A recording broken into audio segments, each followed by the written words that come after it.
할렐루야. 우리 좌우에 한번 인사하겠습니다. 잘 오셨습니다. 이렇게 한 번 더 인사하겠습니다. 기도는 신앙의 본질입니다 하고 좌우에 인사합시다.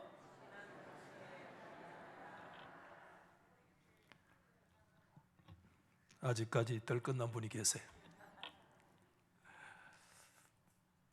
그동안 신앙의 본질 기도 시리즈로 아벨, 에녹, 노아, 아브라함의 늙은 종, 이삭, 야곱에 이르기까지 창세기 성경에 언급된 7사람의 믿음과 기도의 측면들을 살펴본 적이 있습니다.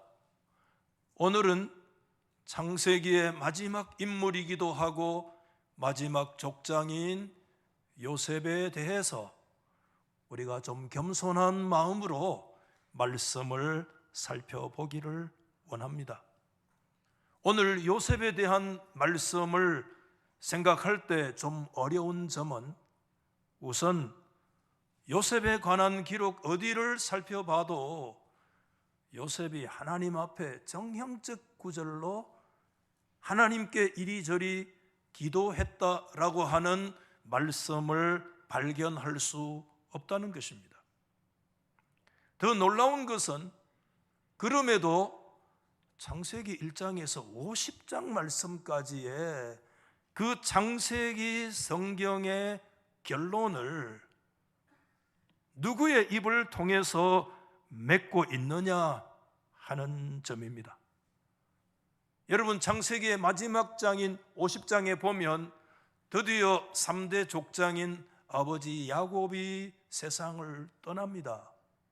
그러자 야곱의 아들들은 일순간 두려움에 사로잡히게 되는데 왜 그러냐 하면 아버지도 돌아가셨으니까 이제 요셉은 인정사정 볼 것 없지 않느냐, 그동안에 쌓여졌던 그 마음들 보복하게 되어진다면 도대체 우리 살아남을 사람이 누가 있겠는가 하는 생각에 붙들려서 두려움에 사로잡히게 되죠. 요셉은 진심으로 하나님 앞에서 형제들을 용서했지만 형제들은 그 용서를 온전히 받아들이지 못하고 있었습니다. 그때 요셉이 형들 앞에서 이렇게 얘기를 했습니다. 창세기 50장 20절 말씀의 위대한 구절이에요. 여러분 같이 한번 시작. 당신들은 나를 해하려 하였으나 하나님은 그것을 선으로 바꾸사 오늘과 같이 많은 백성의 생명을 뭐죠? 구원하게 하시려 하셨나이다. 믿으시면 아멘. 여러분, 오늘 이 말씀은 창세기 성경에 나오는 위대한 신앙의 고백이면서 동시에 창세기 성경의 결론입니다. 하나님은 창세기의 결론과 위대한 믿음의 고백을 요셉이라고 하는 사람의 입을 통해서 하게 하셨어요. 이 말씀을 우리가 오해해가지고 그저 요셉의 어떤 다른 사람보다 도덕적인 품성이 탁월한 것을 드러낸다거나 아니면 요셉이 넓은 아량을 가지고 있다고 하는 인간적인 어떤 그런 품성을 말씀하고 있는 말이 아니에요. 이 말씀은 역사 속에서 우리 한번 받아하십시다. 하나님이 어떤 분이신가, 하나님이 어떤 분이신가를 드러내고 고백해 주는 말씀입니다. 여러분, 요셉이 이런 고백을 한 것은 이미 그가 오늘 창세기 45장에 고백했던 내용에 근거하고 있는데, 오늘 우리가 말씀 살펴보시는 대로 요셉이 이제 그의 형제들에게 숨겼던 자신의 정체를 드러낼 때 했던 그런 고백들을 우리가 오늘 읽어보셨잖아요. 오늘 이 말씀은 요셉 스토리에서 전체의 핵심을 이루는 말씀인데 세 차례에 걸쳐서 위임식 명령의 형식으로 표현되어지고 있어요. 우선 첫 번째 5절 말씀에 하나님이 생명을 구원하시려고 나를 당신들보다 먼저 보내셨나이다. 하나님이 보내셨다. 두 번째 내용은 5절 7절에 하나님이 큰 구원으로 당신들의 생명을 보존하고 당신들의 후손을 세상에 두시려고 나를 당신들보다 먼저 보내셨습니다. 나를 하나님이 보내셨는데 하나님의 목적은 큰 하나님의 구원 역사를 위해서. 세 번째 8절 말씀에 보면 그런즉 나를 이리로 보내리는 당신들 아닙니다. 하나님이십니다. 하나님이 나를 바로에게 아버지로 삼으시고 그 온 집의 주로 삼으시며 나아가서 애굽 온 땅의 지리자로 삼으셨나이다. 세 번에 걸쳐가지고 요셉이 고백하는 고백이 뭐냐 하면 하나님이 나를 보내셨나이다. 오늘 여러분 이 말씀은 요셉 스토리의 핵심인데 이 말씀을 보면서 그런 생각이 들어요. 이 내용은요, 창세기 성경의 결론이라고도 말씀드렸잖아요. 그런데 아주 잘 요약되고 정리된 위대한 신학화의 작업이에요. 롯지 아주 그 요일을 정확하게 얘기하고 있어요, 여러분들. 창세기 1장에서 50장 말씀까지 쭉 달려오는 가운데 하나님이 어떤 분인가에 대해서 딱 정리된 그 내용을 말하고 있는 거예요. 그러면서 정말 놀라운 것은 어떻게 요셉은 이렇게 설득력 있고 놀랍게 신학화한 그런 고백을 할 수 있었을까? 이전에 요셉과 관계되는 구절 어디를 읽어봐도 요셉이 이런 고백을 할 것이라고 하는 그런 예상을 전혀 할 수가 없어요. 전혀 그런 언지 자체가 언급되거나 그런 언지를 준 적조차도 없는데 지금 요셉이 이렇게 창세기에 정말 정리된 신학화된 그런 요일을 다 고백하고 쏟아내고 있는데 말씀을 준비하면서 그런 질문을 스스로 던져봐요. 요셉은 정확하게 어느 시점에서 말입니다, 여러분. 요셉의 그 정말 구구절절 파란만장한 그의 인생들, 드라마로 얘기해도 10부 드라마라도 부족했던 그런 요셉의 생애에서 정확하게 어느 시점에서 요셉은 자신이 그냥 야만적인 인간들, 잔인한 그런 환경에 희생타가 되어지지 아니하고 오히려 하나님의 생명을 구원하시기 위해서 하나님께서 보내셨다라고 하는 이 사실을 정확하게 언제 어느 시점에 그가 이와 같은 신학적인 내용을 인지하고 인식할 수 있었을까? 여러분 언제라고 생각해요? 창세기의 주석의 양대 산맥인 빅터 해밀턴은 이렇게 얘기를 합니다. 우리는 요셉이 이 악몽에서 하나님의 손을 조금씩 인지했다고 여길 수밖에 없다. 그 말씀할 수 있죠.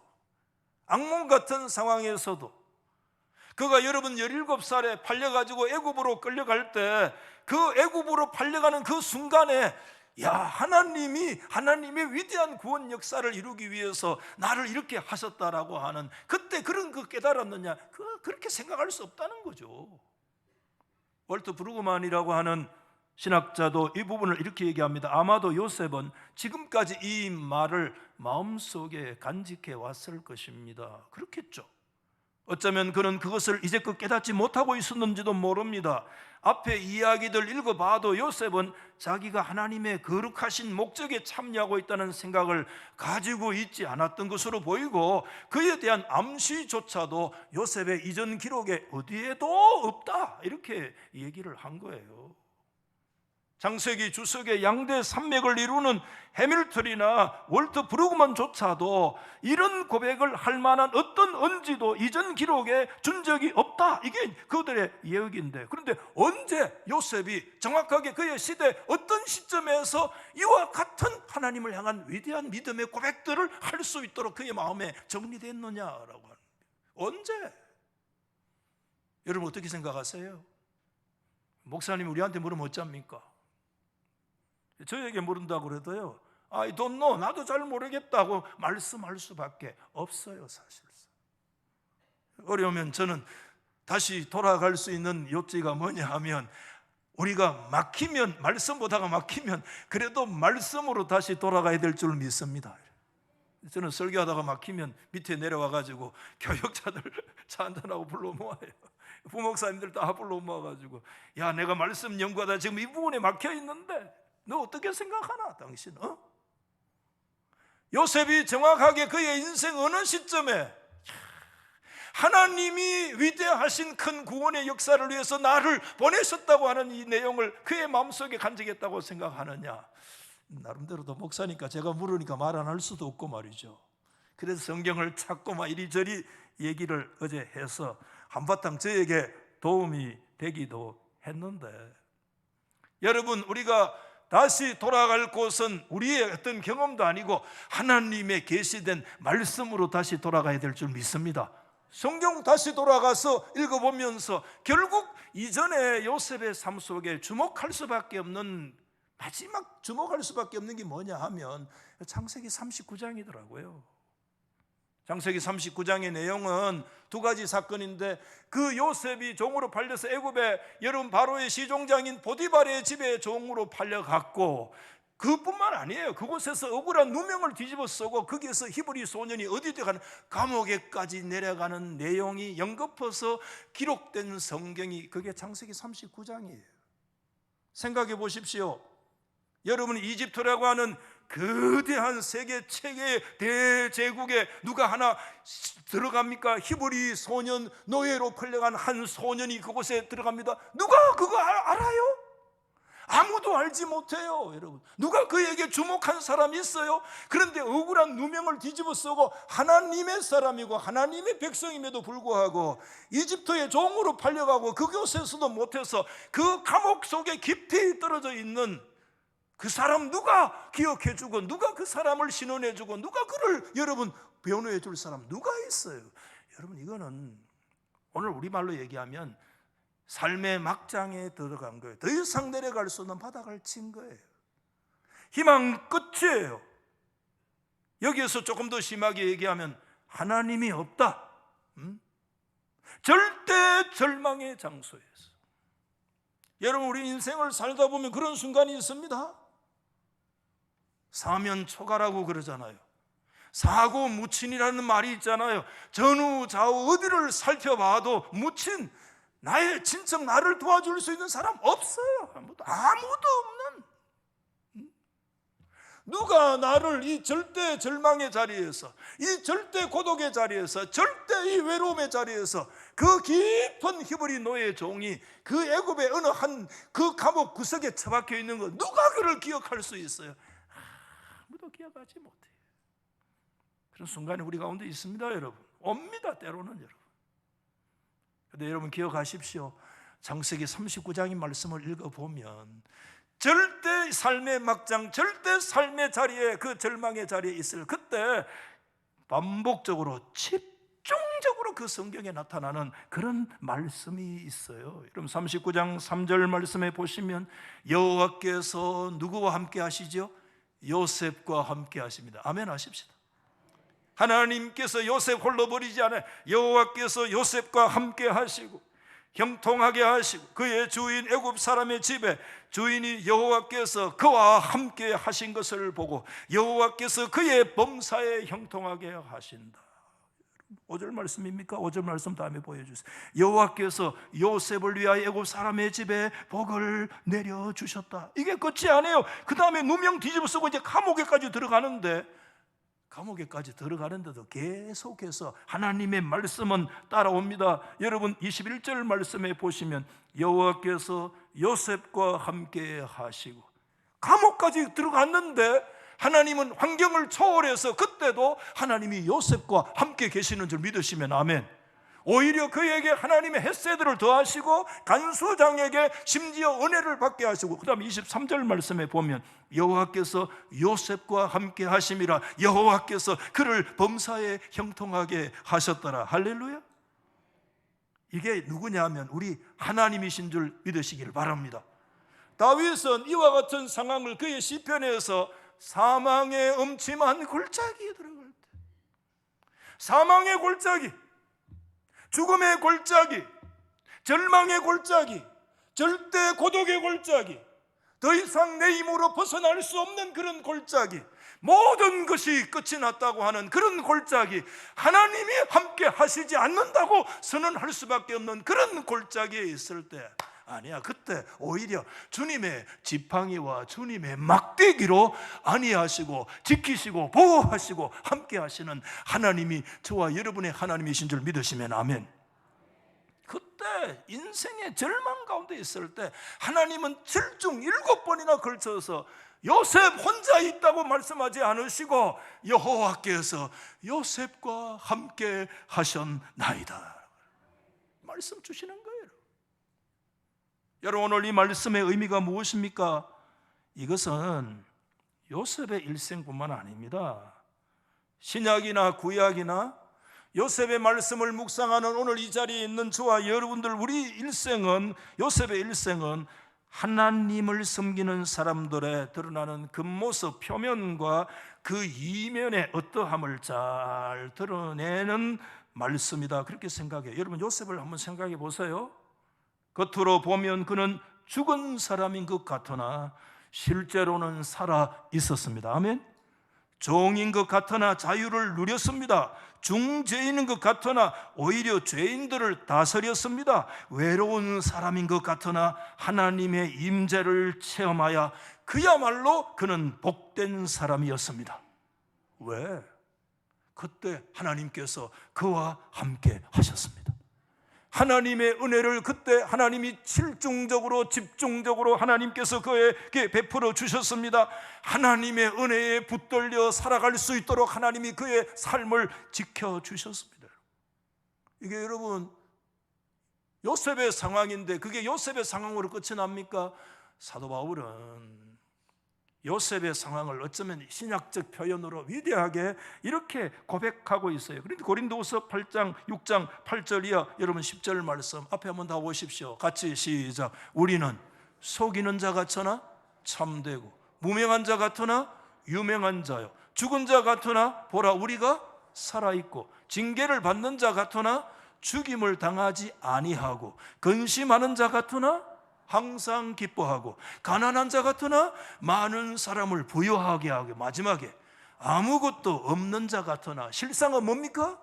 모든 것을 가진 자로다. 믿으시면 아멘.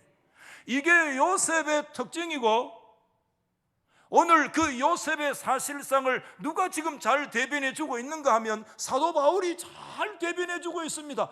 이 신약을 살아가는 성도들의 삶의 영적인 특권이다라고 우리 가운데 말씀해 주고 있어요.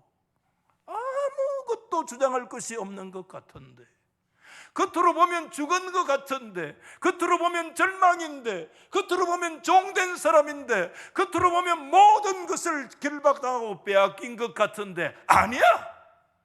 이면은 아니야. 왜? 단 이유 한 가지.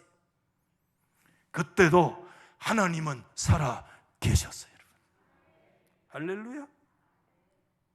그것이 성도들의 특징인 것입니다, 여러분. 그게 성도들의 특징이에요. 나중에 바로왕이 요셉이 꿈 해석하고 나서 뭐라고 얘기하느냐 하면 41장 저 38절 말씀에 신하들 앞에서 바로가 얘기합니다. 요셉을 두고 이와 같이 뭐라고요? 하나님의 영에 감동된 사람을 우리가 어찌 찾을 수 있겠냐, 이렇게 얘기하는 거예요. 여러분, 요셉은 바로왕이 바라보아도 그 사람은 하나님의 영이 감동된 사람이었습니다. 오늘 하나님의 성령에 감동된 사람이 누구냐? 성령에 감동된 사람, 오늘 이 자리에 성령께서 감동으로 불러주신, 한 번 부르셔서 후회하심이 없는 하나님의 효과적인 부르심으로 불러서 하나님의 자녀 삼으시고 성령으로 인도하시는 신약의 하나님의 백성인 저와 여러분들 성령의 사람인 줄 믿으시면 아멘. 예수님 말씀했습니다. 성령님 오시면 네가 성령은 너의 안에 너와 함께 너와 더불어서 심지어 영원토록 너와 함께 하리라. 이게 성도들의 여러분 영적인 특권 아닙니까? 그 가운데서도 여러분 요셉은 성령에 붙들린 사람이요, 성령에 감동된 사람이요, 하나님의 헤세드와 은혜가 그를 붙들고 있는 사람이었습니다. 하나님과 교통하는 사람이었습니다. 여러분, 저는 오늘 여기에 굳이 말씀을 드리면 이 자리에 뭐가 있는가 하면 요셉의 하나님을 향한 영적인 기도가 자리 잡고 있다고 그렇게 확신해요. 그의 기도는 어떤 기도였을까? 저는 묵상하면서 여러분 어떻게 생각하세요? 저는 이렇게 정리를 했어요. 요셉의 기도 첫 번째로 정리를 하는데 우리 한번 다 받아하십시다.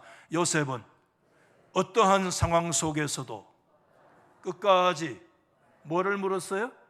하나님의 선하신 뜻이 무엇인가를 깊이 물었다고 저는 그렇게 확신해요. 어떠한 상황 속에서도, 어떤 상황이 그 앞에 전개되어지더라도 하나님의 뜻이 무엇입니까? 우리 그리스도인들의 기도에 정말 중요한 하나의 목적이 내 뜻이 아니라 오늘 우리들의 인생 속에서 하나님의 뜻이 뭔가를 묻는 것이 우리의 기도가 되어야 될 줄로 믿습니다. 여러분, 우리가 이 요셉을 보면서 깨닫는 영적인 메시지가 있는데, 우리가 하나님의 은혜를 체험한다 또는 하나님을 온전히 알 수 있는 것은요, 하나님의 역사가 일어난 이후에야 그것을 아는 것이 가능하다는 거예요. 미리 하나님의 그 역사를 우리는 다 알 수가 없어요. 시간이 지나고 난 후에 이렇게 보니까 우리 한번 받아하십시다. 그때 그 일이 무슨 뜻이었다? 주님의 뜻이었다. 지나고 나서 아는 거예요. 우리는 하나님의 뒷모습을 볼 수 있지 하나님의 앞모습을 볼 수 있는 존재가 아닙니다. 만약에 우리가 미리 모든 것을 다 안다면 그것은 여러분 신비주의고 그거는 전설의 고향입니다. 하나님은 우리 인생을요 그렇게 창조하시지 않았어요. 하나님의 뒷모습을 보면서 하나님 의지하고 하나님 신뢰하고 다 이해하지 못해도, 다 깨닫지 못해도, 모든 상황들이 내 생각 속에 다 납득이 되지 않아도 하나님이 우리와 함께 하신다는 것을 믿기 때문에 하나님께 일단은 순종하고 하나님을 신뢰하고 그 상황 속에서도 기도를 포기하지 않을 수 있는 것은 그때도 하나님이 우리와 함께 하신다는 것을 믿는 믿음 때문에. 그래서 여러분, 하나님은 한 걸음씩 한 걸음씩 우리를 인도하세요. 여러분, 한 걸음 가면 하나님은 그 다음 걸음을 우리 가운데 보여주시고, 그때 우리가 해야 할 일은 하나님을 신뢰하는 것입니다. 이해하지 못해도 일단 하나님의 뜻을 구하고 순종하고 그때 기도를 포기하지 않으면서 하나님께 나가는 것입니다. 요셉의 경우도 그는 결코 자신의 미래를 다 알지 못했습니다. 분명한 것은 그럼에도 하나님이 살아 계시다는 것과 하나님 이해할 수 없지만 하나님의 영이 그와 함께 하신다는 사실을 믿음으로 받아들이면서 하나님과 교통했다는 사실이에요. 우리가 결론적으로 보면 요셉은 결국 하나님의 뜻을 깨닫게 되었습니다. 나중에 아버지 야곱이 죽고 형들이 막 두려워 떨 때 야곱이 형들을 진정시키면서 창세기 50장 19절에 이런 말씀을 합니다. 요셉이 형들에게 이르되 두려워하지 마시오. 그러면서 그 다음에 아주 특이한 얘기를 했어요. 내가 하나님을 대신하겠습니까? 하타트 엘로힘, 엘로힘 하나님을 아노키, 내가 강조형이에요. 형님들, 내가 누군데 하나님 엘로힘을 하타트 대신할 수 있습니까? 라고 얘기한 거예요. 굉장히 중요한 얘기라고 봐요. 여러분, 여기에서 요셉이 말했던 내가 하나님을 대신한다라고 하는 이 말씀은 뭘 우리에게 떠올리느냐 하면, 창세기 처음 시작할 때 애굽 창세기 3장의 에덴 동산에서요, 여러분 뱀이 하와에게 한 말을 떠올리게 하는데, 그때 이렇게 얘기했어요. 창세기 3장 5절 말씀에 너희가 그것을 먹는 날에는 너희 눈이 밝아져 너희가 뭐와 같이 되고 하나님과 같이 된다. 마귀가 사단이 뱀이 하와에게 했던 말이 뭐냐 하면 너희가 먹으면 하나님 같이 된다 이런 얘기 했잖아요. 여러분 여기서 하나님 같이 된다는 말은 이런 뜻이에요. 네가 하나님을 대신하고 싶은가? 그런 뜻이에요. 아니면 너는 네 자신의 하나님이 되고 싶은가? 라고 하는 질문을 던지게 되는 거예요. 해밀턴은 이 부분에서 이렇게 잘 대조했어요. 아담과 하와와 요셉은 상당히 대조되는 인물이다. 어떤 면에서 창세기는 우리에게 하나님과 같이 되려고 하는 최초의 부부 아담과 하와에 대해서 말하는 것으로 창세기 성경이 시작을 하고, 하나님을 대신하겠습니까? 하나님 대신하려는 것을 거절하는 사람에 대해서 말함으로써 창세기 성경이 끝이 난다 이렇게 얘기를 했어요. 여러분 의미 있는 얘기예요. 여기서 요셉은 하나님의 뜻을 비로소 분명히 깨달았습니다. 그것은 다 이해할 수 없지만 그가 하나님의 큰 구원과 거룩한 구원 역사에서 하나님의 도구가 될 것임을 깨달았다는 것입니다. 여러분 아담과 하와는 자신들이 하나님처럼 되기를 원했습니다. 다시 말해서 하나님과 인간 사이를 구분하는 선을 지우려고 시도를 했습니다. 하지만 요셉은 그 선 넘기를 거부했습니다. 여러분 요셉이 총리가 됐잖아요. 여러분 성경에 보십시오. 총리가 됐어요. 전국의 주가 되도록 만들어 주었다고 그랬잖아요. 타의 추종을 불허할 정도로 여러분 최고로 성공했는데 그 성공의 의미가 무엇인지를 요셉은 정확하게 알고 있었습니다. 그것은 그 자체가 목적이 아니라 뭐냐 하면 하나님의 구원의 역사의 도구가 된다는 것이지 결코 하나님을 대신하지 않을 것이라는 얘기예요. 창세기 45장 이 50장 말씀을 고백들을 가만히 읽어보시면 요셉은 한 번도요 자기 자신을 두고 말씀한 적이 없어요. 모두 다 누구를 앞세우는가 하면 우리 한번 받아 하실랍니까? 하나님께서 하나님이 나를 보내셨습니다. 아멘. 3번이나 내가 너 하나님께서 그렇게 하셨습니다. 그의 위대한 목적은 한마디로 얘기를 하면 5절 말씀에 이렇게 되어 있어요. 하나님이 뭘 하시려고? 생명을 뭐 하시려고요? 구원하시려고. 여기 이제 창세기 성경에 큰 구원이라는 말 그 다음에 나타나는데 창세기 성경에 본격적으로 나타나는 하나님의 구원 사상, 이 하나님의 큰 구원 역사가 이제 역사에 가시적으로 앞으로 나타나는 게 출애굽기의 유월절을 통해서 애굽으로부터 터져 나오는 해방의 역사를 통해서 하나님의 구원의 큰 그림을 보여주는데 그 하나님의 위대한 구원 역사를 누구의 입을 통해서 먼저 얘기하느냐 하면 요셉의 입을 통해서 하나님이 고백해 하시는 역사를 우리가 보게 되는데 큰 구원이거든요. 이것은 여러분 인간의 힘으로 할 수 없는 것인 줄 믿습니다. 무엇으로도 하나님의 구원을 대신할 수 없어요. 우리가 하나님의 도구로 우리는 쓰임 받을 뿐입니다. 여러분, 우리 인간의 지식으로 하나님의 구원을 이루지 못합니다.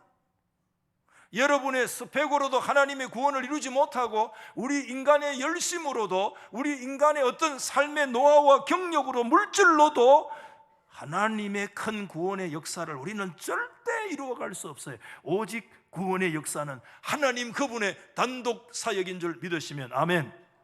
요셉은 이런 면에서 하나님 앞에서 선을 넘어가지 않았습니다. 내가 하나님을 대신하리까? 그는 8절 말씀에 이렇게 고백했잖아요. 하나님이 나를 바로에게 아버지로 삼으시고, 여러분 이 구절을 그냥 쉽게 보면 안 돼요. 히브리 노예잖아요. 종이잖아요. 애굽 본토인 아니잖아요. 그런 히브리 노예 소년을 하나님이 왜 바로 왕의 하나님이 아버지로 왜 삼으셨어요? 그 온 집에 주로 삼으신 분이 누구세요? 하나님이 삼으셨어요. 아니, 애굽 온 땅의 통치자로 하나님이 왜 그를 그 자리에 세우셨어요, 여러분? 보통 말씀입니까? 하나님이 왜 나에게 그런 지식을 주셨어요? 왜 하나님께서 나에게 남다른 포지션을 주셨어요? 왜 하나님께서 나에게 남다른 그런 은사를 주셨어요? 그런 권세와 능력을 하나님이 나에게 왜 주셨어요? 왜 그런 물질을 하나님께서 나에게 주셨어요? 그 자체가 목적이야? No! 하나님의 위대한 큰 뜻, 하나님의 큰 구원의 역사를 이루어가는데 시대마다 하나님의 백성들을 하나님의 선한 도구로 하나님이 거룩한 하나님의 뜻을 이루어가기 위해서 하나님이 시대마다 주의 백성들을 세우시고 주의 종들을 세우시고, 어떤 자들에게 하나님이 출세도 시키시고, 어떤 자들에게 지식도 주시고, 어떤 자들에게 물질도 주시고, 어떤 자들에게 건강도 주시고, 아멘 할 때까지 알기다. 어떤 자들에게 하나님께서 명성도 주시고 성공도 주시고, 아멘 아멘 아멘. 오늘 이 교회에 나올 수 있는 건강도 주시고, 아멘. 이래야 꼭 아멘 하더라고. 왜? 그 자체가 목적이야? 너 절대 그런 게 아니라는 거예요. 하나님의 큰 구원의 역사를, 할렐루야, 하나님의 큰 구원의 역사를, 하나님의 뜻을 다 부여잡더라고요. 여러분, 히브리서 11장은 믿음의 장이잖아요.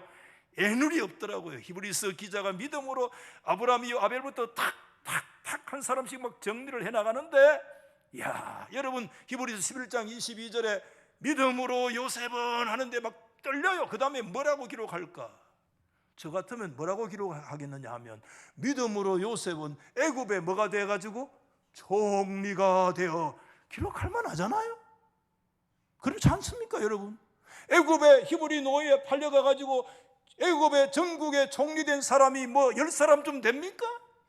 전무후무한 경험입니다. 저같이 기록한다면 믿음으로 요셉은 애굽의 총리가 되어, 그런데 믿음의 차원에서 여러분, 총리됐다는 이런 반푸너츠도 거기에 언급하지 않아요. 뭐라고 얘기하느냐 하면, 믿음으로 요셉은 죽을 때 이스라엘이 애굽에서 떠날 것을 말씀했으며 떠날 때 자기 뼈에 대하여 말씀했느니라. 이게 무슨 말씀이에요? 여러분, 요셉은 진실로 이스라엘 아브라함 이후에 언약의 족장으로서 그가 족장다운 족장이 되어진 것은 애굽에 총리했기 때문에 족장으로 선 것이 아니라 하나님께서 언약의 역사를 이루시고 성실하신 하나님의 큰 구원의 역사를, 때가 되면 하나님이 이집트에서 이스라엘을 출애굽하여 하나님의 아브라함의 언약을 성취해 나갈 것이다. 할렐루야. 그때 나를 이 애굽 땅에 두지 말고 내 뼈를 데리고 하나님의 언약에 동참하도록 해라. 여러분, 요셉이 정리되었기 때문에가 아니라 하나님의 언약의 말씀을 부여잡을 때, 그때 비로소 위대한 믿음의 족장의 반열에 서게 된 줄 믿으시면 아멘. 이게 생각해야 돼요. 하나님의 약속의 말씀을 부여잡고 하나님의 언약을 기억하고 하나님의 거룩한 뜻을 기억하고, 다 이해하지 못해도, 다 깨닫지 못해도, 모든 상황들이 나의 삶 속에 다 납득이 되어지지 않아도 중요한 것은 하나님은 하나님의 거룩하신 뜻을 지금도 이끌어 가시기 때문에, 하나님, 내가 이해할 수 없지만, 고난 속에 있지만, 절대 절망 속에 있지만 하나님은 나와 함께 하시는 것을 믿기 때문에 하나님의 뜻을 이루어 주시옵소서. 이게 요셉의 인생이라고 나는 믿어요. 여기에 우리 그리스도인들의 기도가 있어요.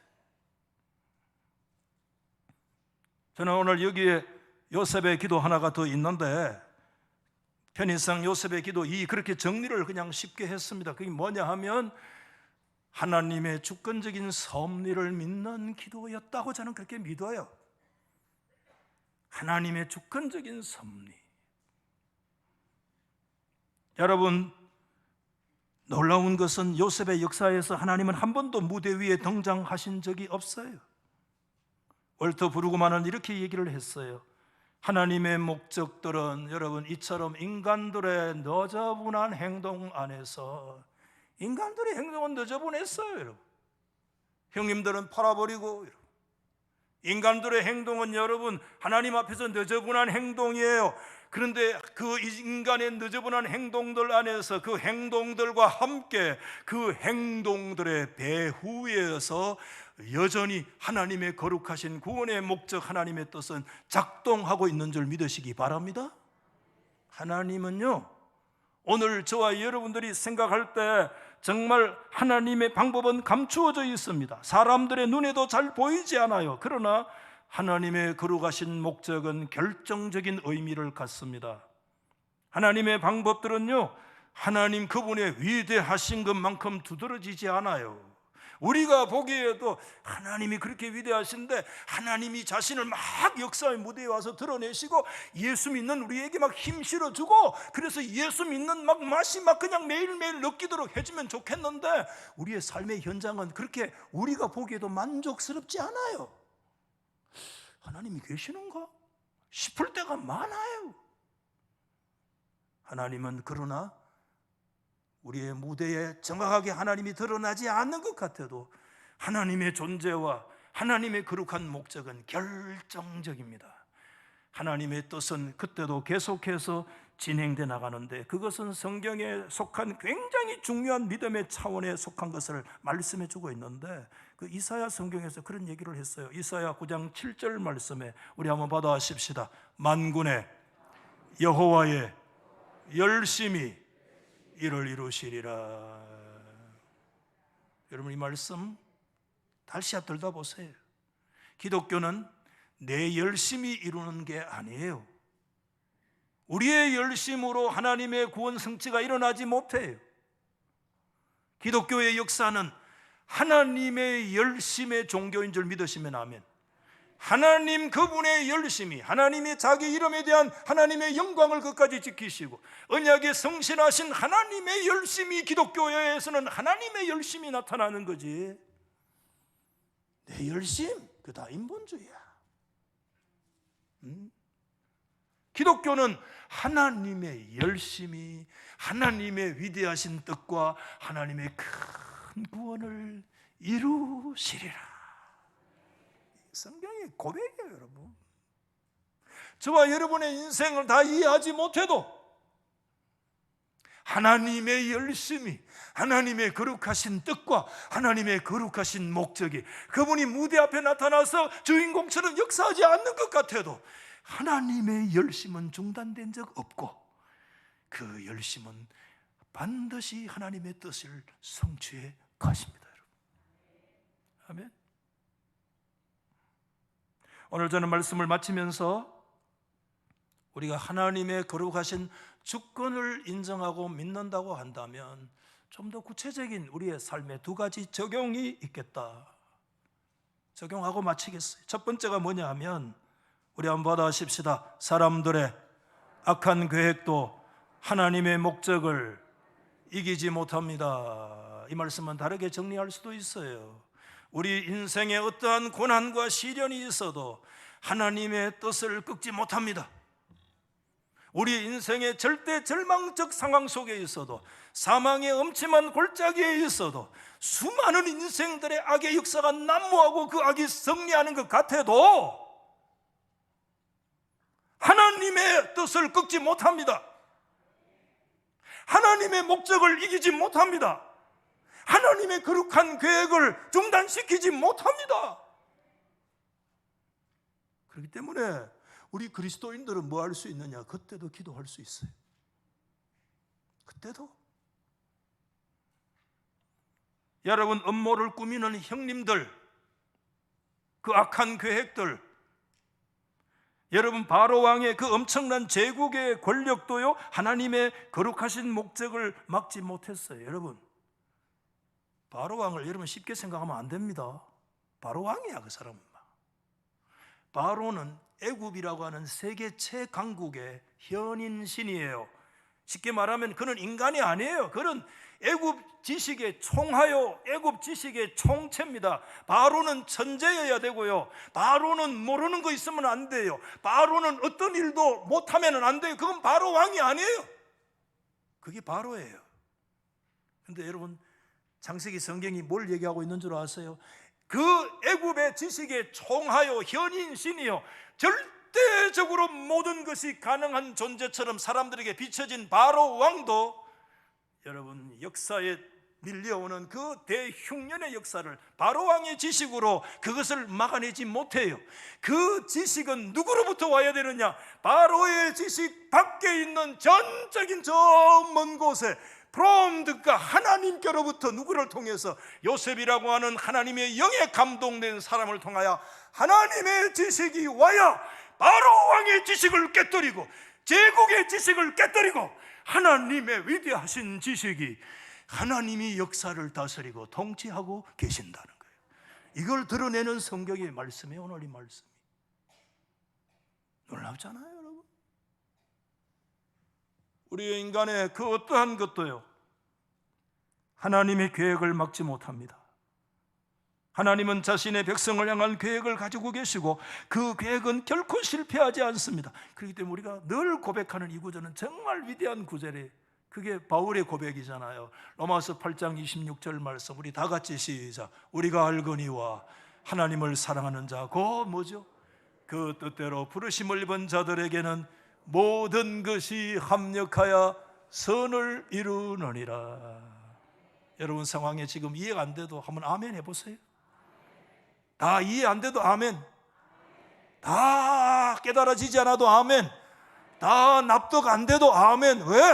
왜? 하나님이 지금도 우리와 함께 계시기 때문에. 하나님 우리와 함께 계시기 때문에 합력하여 선을 이루느니라. 심지어 하나님의 인간의 악도 바꾸어서 하나님의 위대하신 선의 역사를 이끌어 가시는 분이신 것을 믿기 때문에. 마지막 좀 더 구체적인 하나의 적용 간단히 해볼게요. 둘째 적용이 뭐냐면 하나님의 주권을 인정하는 사람만이 진정한 용서하는 사람이 될 수 있다는 거예요. 여러분 이 말씀이 이해가 되세요? 엘렌 로스는 이렇게 얘기했습니다. 화해는 용서를 통해서 오죠. 용서가 있을 때 화해가 오죠. 그러나 그 용서는 누구에게서 오느냐? 넓은 마음에서 오느냐? 천만에. 용서는 훌륭한 인격에서 오느냐? 아니야. 용서는 하나님의 주권을 인정하는 사람에게 용서가 와요. 억울한 일 당했어요. 요셉은 이가 갈려요. 관이 못뚜껑 칠 때까지 형님들 용서할 수가 없습니다.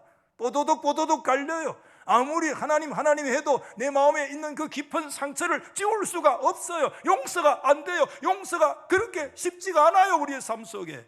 우리 속에 용서가 쉽습니까? 용서 잘 안 돼요. 그런데요 그 용서가 진짜 올 수 있는 터전이 뭐냐 하면 그 모든 상황에 하나님의 주권적인 다스림과 통치 속에 있다는 것이 믿을 때 그때 용서의 역사가 근거가 되고 그 용서가 드디어 찾아올 때 우리 속에 진정한 화해의 역사가 일어나게 될 줄 믿습니다.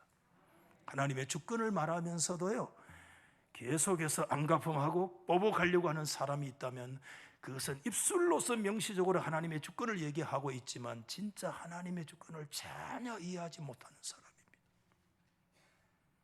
오늘 우리 사랑하는 달속의 성도 여러분, 기도의 본질, 신앙의 본질, 이 창세기 주제로 오늘 총 8번째까지 사람을 우리가 살펴보았는데 이 창세기의 마지막 인물을 우리가 다루면서 하나님 앞에 우리가 하나님은 지금도 역사의 주인으로 다스리고 통치하고 계십니다.